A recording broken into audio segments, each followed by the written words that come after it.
ፈጸጋ አብዋን ጥንስን ምጥዋውን ወፂ የጨነቀንዶ ሰላም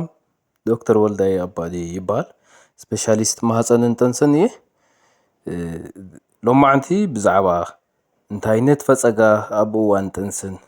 ግዜ ምጥዋውን ክንሪኢና ንተኸታተልቲ እዚ ቻናል ላይክ ሼር ፎሎው ሰብስክራይብ ምግባር ኣይትረስዑ ስለዚ ብዛዕባ ፈጸጋ ኣብ ግዜ ጥንስን ምጥዋውን መብራሪ ንምጅማር ዝኣክል ፈጸጋ ዝጸንሐ ናይ ቆርበት ፀገም ኮይኑ ኣብ ግዜ ጥንስን ምጥዋውን ክፍጠር ይኽእል እዩ ዋላ እኳ ፅሩይ ዝኾነ ብዛዕባ ዝርግሐ ፈጸጋ ኣብ ግዜ ጥንሲ ኣይሃሉ ግን ተፈላለዩ መፅናዕትታት ከባቢ 43 ሚእታዊ ዝኾና ኣዴታት ኣብ ግዜ ጥንሲ ወይ ከዓ ኣብ ግዜ ምጥዋይ ማለት እውን ድሕሪ ወሊድ ብፈጸጋ ክጥቃዕ ይኽእላ እየን ዋና መንቀሊ ፈጸጋ ኣብ እዋን ጥንሲ ብንጹር ኣይፍለጥን ግን ምስ ጥንሲ ተተሓሒዙ ዝመጽእ ለውጢታት ሰውነት ጽልዋታት ዝተፈላለዩ ሆርሞናት ናብ ፈጸጋ ከሳጥሐን ይኽእል እዩ ዝተፈላለዩ በተለይ ኣብ ዝማዕበላ ዓድታት ዝተገበሩ መፅናዕትታት ከም ዝሕብርዎ ማለት እዩ መብዛሕትኡ ግዜ ኣብ እዋን ካልኣይን ሳልሳይን ክፍልታት ጥንሲ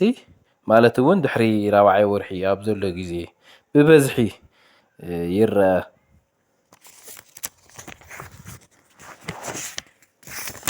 ማለት ዝተፈላለዩ ደረጃታት ወይ ከዓ ሓደገኛነት ፈጸጋ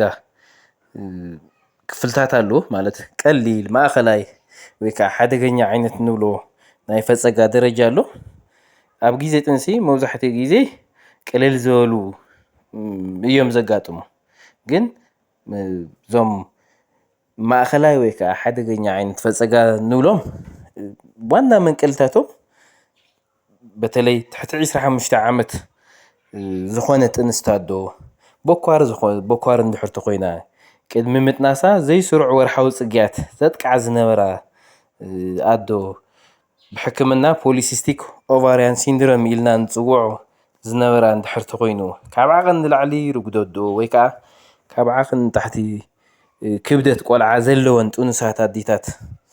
ብበዝሒ ከምዚ ፈጸጋ እዋን ጥንሲ ወይ ከዓ ግዜ ምጥዋው የጋጥመን ማለት ሕክምና ፈጸጋ ክንርኢ ከለና ኖርማሊ ኣብ ውፅኢታውነትን ጉድኣትን መድሓኒታት ፈጸጋ በተለይ ኣብ ግዜ ጥንሲ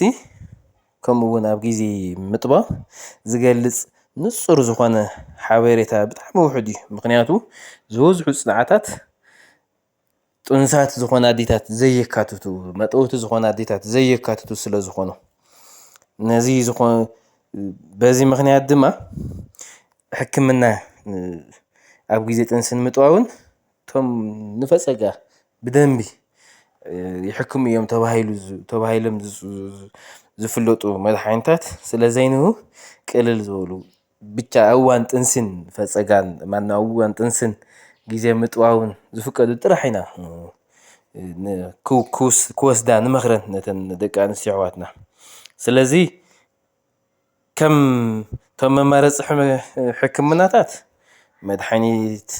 ዝቕባእ መድሓኒት ክኸውን ይኽእል ዝውሓጡ መድሓኒታት ክኸውን ይኽእል ብመርፊእ ዝውግኡ መድሓኒታት ክኸውን ይኽእሉ ግን ሓደ ግዜ ግን ካብ መድሓኒት ወፃኢ ፈጸጋ ዝርግሐ ዝቕንሱ ዝተፈላለዩ ሜላታት ድማ ክንጥቀም ንኽእል ኢና እዚ ማለት ምዉቕ ማይ ዘይምውጋድ ብልስሉስ ፎጣ ምድራቕ ገጽና ማለት እዩ ካብ ዓቐን ንላዕሊ ተደጋጋሚ ገጽ ዘይምሕጻብ ፀጉርና በተለይ ቅብኣት ዘለዎ ፀጉሪ ናብ ገጽ ክቐርብ ዘይምግባር ትርኣስ ናይ ሽፋን ናይ ትርኣስ ምቅያር እዚኦምን ዝመሳሰሉን ቅድመ ጥንቃቐታት ብምግባር ፈጸጋ ከየጥቅዐና ክንከላኸል ንኽእል ኢና ዝርግሕ ዝበለ ናይ ሓኪም ምኽሪ ከድሊ ይኽእል እዩ